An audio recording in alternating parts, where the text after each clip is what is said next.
Bí mật tình yêu của Hứa Khải giữa hai cô bạn gái Dương Tử và Đàm Tùng Vận được hé lộ. Trong giới giải trí rực rỡ, hàng loạt cảm xúc chói lóa luôn có thể khơi dậy sự thảo luận sôi nổi của mọi người. Hôm nay chúng ta sẽ nói về hai người bạn gái của sinh viên trẻ Hứa Khải, Dương Tử và Đàm Tùng Vận.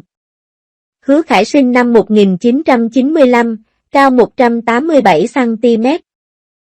Không chỉ là người mẫu mà còn thường xuyên xuất hiện trong phim truyền hình nhờ vẻ ngoài điển trai và kỹ năng diễn xuất chắc chắn, thể hiện thành công nhiều nhân vật khó quên. Mùa hè năm nay, Hứa Khải đóng vai tổng thống độc đoán say đắm trong bộ phim truyền hình mới, Chuyện của Trình Huân, và chính hai nữ diễn viên này đã hợp tác với anh. Điều tiếp tục gây tranh cãi là, trên màn ảnh, diễn xuất tình tứ của hai người hoàn toàn khác nhau. Rốt cuộc thì ai đã chiếm giữ trái tim Thừa Hoang Ký?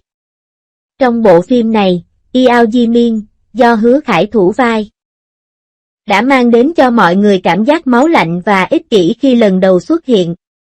Tuy nhiên, khi cốt truyện phát triển, đường tình cảm giữa anh và Mai Chen-gun, do Dương Tử thủ vai, trở nên hơi xa cách. Sự tương tác của họ gần như bình thường như những người quen nhau, điều này thực sự khiến người ta băn khoăn liệu đây có phải là biểu hiện của tình yêu hay không. Nhìn lại diễn xuất của Dương Tử trong The Beloved, cô vẫn có bầu không khí không mấy hài lòng khi đó và kỹ năng diễn xuất của cô cũng được đón nhận nồng nhiệt. Tuy nhiên, trong bộ phim mới, có vẻ như nó đã không thể tái hiện lại ánh hào quang trước đây và thường xuyên bị khán giả phàn nàn. Kiểu diễn xuất này khiến mọi người tự hỏi liệu đó có phải là do cách sắp đặt nhân vật có vấn đề hay kỹ năng diễn xuất của cô ấy đã gặp phải trở ngại. Người hâm mộ, fan, mới nhất, Hứa Khải vai Diêu Chí Minh, phim Thừa Hoang Ký, tăng đến 267.400 fan.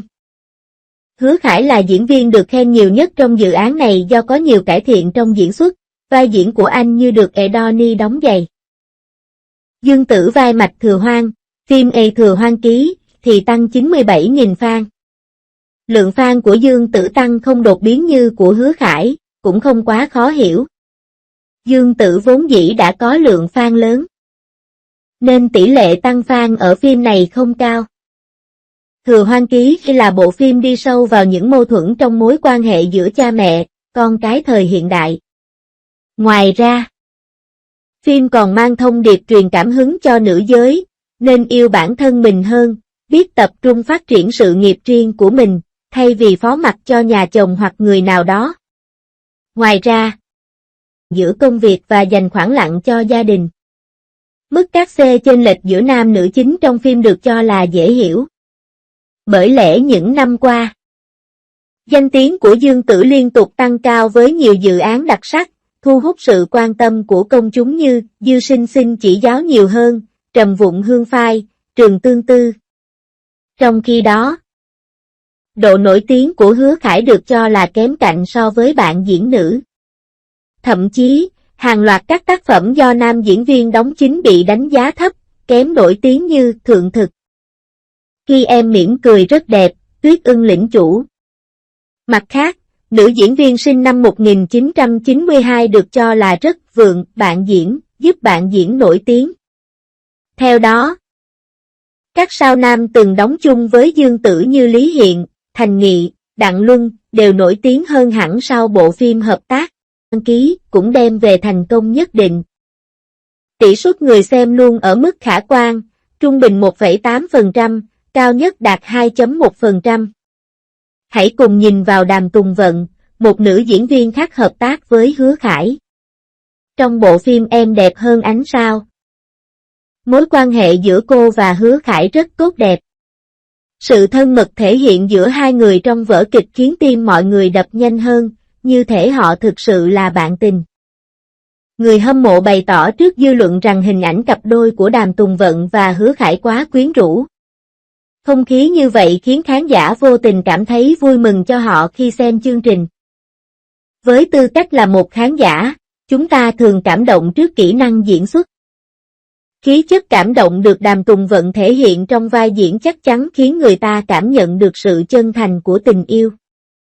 Ngoài Đàm Tùng Vận, Em đẹp hơn cả ánh sao, bộ phim ngôn tình này hiện nhận được sự quan tâm lớn từ phía khán giả, truyền thông Trung Quốc đánh giá.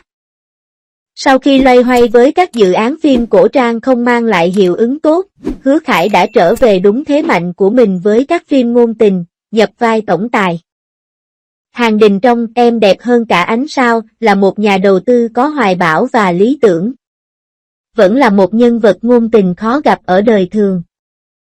Nhưng cách hành xử lý trí và nguyên tắc của Hàn Đình khiến cho nhân vật này cuốn hút và gần gũi với thực tế hơn nhiều. Trở về nước và tình cờ gặp lại kỹ tinh, Đàm Tùng Vận. Cô gái mình thầm yêu 10 năm, sự quan tâm đặc biệt mà Hàn Đình dành cho kỹ tinh là rõ ràng. Anh có thể dễ dàng đầu tư cho cô, giúp cô khởi nghiệp để tiếp cận và rút ngắn khoảng cách. Nhưng anh không làm thế. Anh không bỏ tiền ra để đầu tư vì anh phải vào viện, hay khi đối mặt với khả năng sau này phải ở hai chiến tuyến. Hàn Đình vẫn giữ được nguyên tắc kinh doanh rõ ràng và lập trường đầu tư cứng rắn của mình. Trong công việc, Hàn Đình lạnh lùng và dứt khoát, nhưng khi đối diện với tình cảm, anh cũng có những phút lặng. Hàn Đình dưới sự thể hiện của Khải càng lúc càng ấn tượng và đem lại nhiều cảm tình cho người xem, đặc biệt, sau hơn 20 tập chiếu. Hai nhân vật chính sẽ mở lòng với nhau khiến không khí của bộ phim càng thêm ngọt ngào. Trong tập 21, Hàn Đình, Hứa Khải và kỹ tinh, Đàm Tùng Vận có chuyến công cùng nhau. Tại đây, cả hai đã có những kỷ niệm vui vẻ bên nhau. Sau đó, Hàn Đình dù không biết uống rượu vì dị ứng, nhưng vẫn cứu kỹ tinh khỏi tình huống khó xử. Sau đó, cả hai thuận theo tình cảm của mình đã đến với nhau, Khải lại cho thấy trạng thái cảm xúc hoàn toàn khác. Ngược lại với cách diễn đạt đơn giản, dường như có rất nhiều bí mật sâu xa đang chờ chúng ta mở khóa. Mối quan hệ giữa Hứa Khải và Dương Tử giống người quen trong ký ức hơn. Còn Đàm Tùng Vận lại giống người dẫn đường cho hành trình tình yêu của mình. Người ta không khỏi thắc mắc, tất cả những điều này là do sự sắp đặt của cốt truyện, hay là phản ứng hóa học khác giữa hai nữ diễn viên và Từ Khải. Ngoài tạo hình nhân vật còn có hình ảnh công chúng hiện tại của hai nữ diễn viên và phản ứng từ thế giới bên ngoài. Dương Tử hiện đang hoạt động tích cực trên màn ảnh và vẫn là nữ thần trong lòng nhiều khán giả, nhưng điều này dường như không mang lại cho cô nhiều điểm cộng trong bộ phim này. Mặt khác, Đàm Tùng Vận với hình ảnh trẻ trung, tràn đầy năng lượng cùng khả năng diễn xuất vượt trội đã khiến khán giả không khỏi kỳ vọng vào sự thăng tiến của tạo nhân vật khác biệt, và sức hấp dẫn cá nhân này đã cho phép khán giả vô thức hình thành một ấn tượng hoàn toàn khác.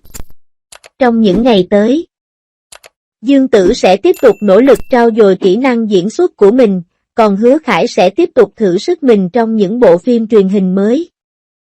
Hai bộ phim truyền hình Chen Huang Ji và Em đẹp hơn ánh sao được trình chiếu song song, kể về câu chuyện của cùng một nam chính và hai nữ chính khác nhau, để lại cho khán giả vô số khả năng và sự hồi hộp. Bất kể kết quả cuối cùng ra sao, câu chuyện đầy cảm xúc của họ vẫn tiếp tục. Sự tương phản giữa Dương Tử và Đàm Tụng Vân có lẽ chỉ là hiện tượng thường gặp trong hành trình tình yêu. Liệu Hứa Khải có tìm được người phụ nữ phù hợp với tâm hồn mình trong những ngày tới hay không? Có lẽ chúng ta không thể đoán trước được. Nhưng sự kỳ vọng chắc chắn là sự cộng